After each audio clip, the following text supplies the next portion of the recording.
Did you know that World War II was not officially finished until 1991?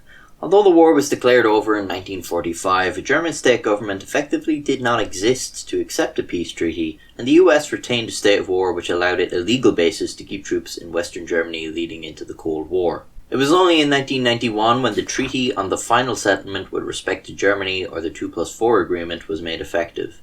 This reunified the two states of Germany and renounced all rights the four powers held in Germany, those being the US, the Soviet Union, France and the UK. This allowed the United Germany to become a fully sovereign nation and eventually go on to fucking wreck Greece.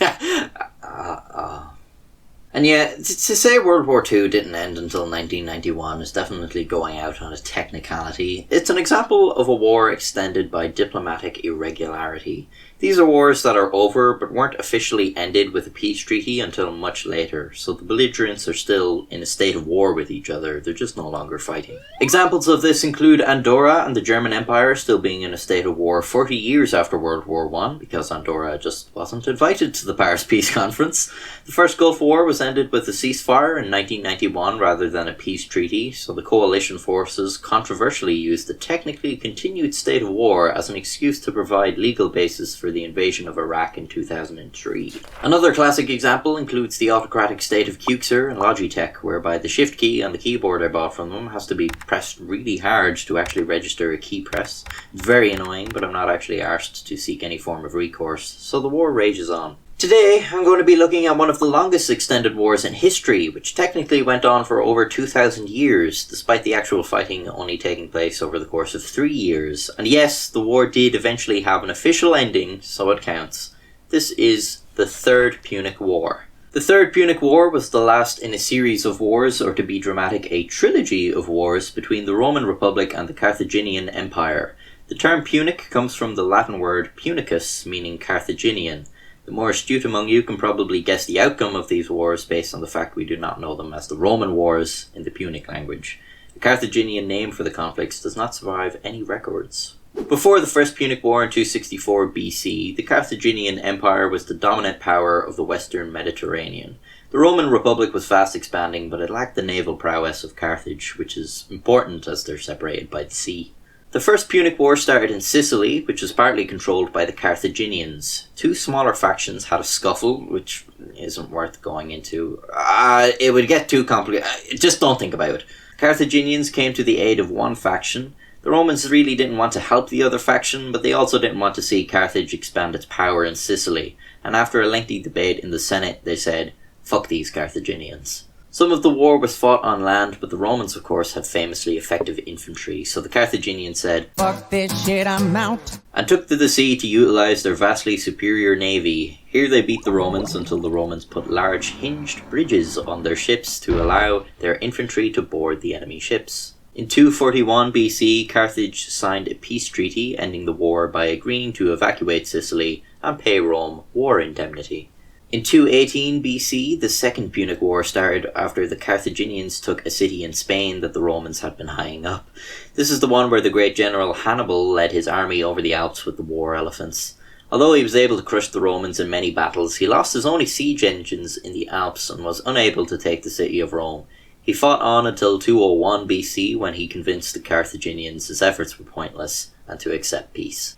Okay, now we've got that out of the way, finally onto the main course, the Third Punic War, and I really can't believe I'm making a video where a man leading war elephants over the Alps is just a side piece. By this point, the Carthaginian Empire was drastically reduced, basically just down to the city of Carthage and immediately surrounding territories. As part of the previous peace treaty, they were heavily indebted to the Romans for 50 years, and their reduced military power was basically under Roman control.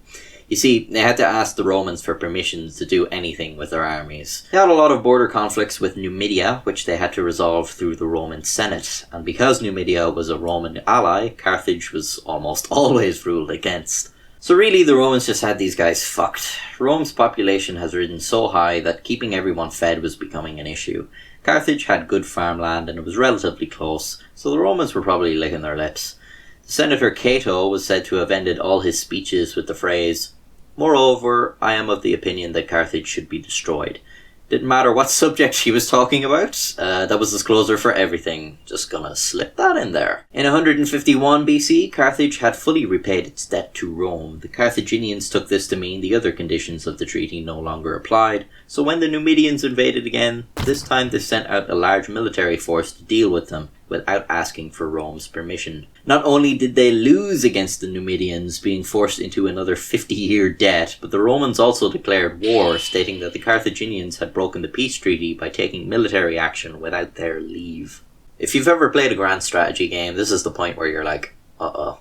Only for the Carthaginians it was not a game, and the Romans really were coming for that ass. And also the farmlads. The Carthaginians initially tried to appease the Romans, because they just didn't have the strength to oppose them. The Romans promised the Carthaginians they could keep their land and self-governance if they handed over 300 children of noble birth as hostages, which the Carthaginians did. This did not satisfy the Romans, however. So that was a fucking lie. The Romans then demanded the surrender of weapons and armour, which the Carthaginians also complied with.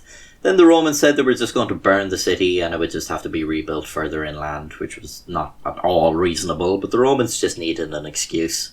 Carthaginians abandoned negotiations, at which point the Romans besieged the city. Despite being outnumbered, the Carthaginians were able to drive them back with makeshift weapons, falling on the Romans as they were collecting timber. The Romans had also not yet seen Game of Thrones Season 2 and fell foul of the Carthaginians setting their fleet ablaze with fire ships they let drift from upwind. The Carthaginians endured a siege for 3 years where many starved, until eventually in 146 BC the Romans were able to assault the city. Carthage fought valiantly, but eventually fell to the utterly overwhelming numbers of the Romans. The 50,000 Carthaginians that remained were sold into slavery, and the city was systematically burned for 17 days, completely destroying it. If you've ever played a grand strategy game, this is the point where you fuck the game out the window. With Carthage burned to the ground, the Romans had no need for a peace treaty calling an end to the conflict, so they technically remained in a state of war. That is, up until 1985, when the mayor of Rome and the mayor of the rebuilt modern Carthage signed a symbolic peace treaty, officially bringing the 2,000-year conflict to an end. Overall, kind of a sad story for the Carthaginians, but I suppose the gesture of friendship between the two cities in modern times is quite touching. Moreover, I am of the opinion that Carthage should be destroyed.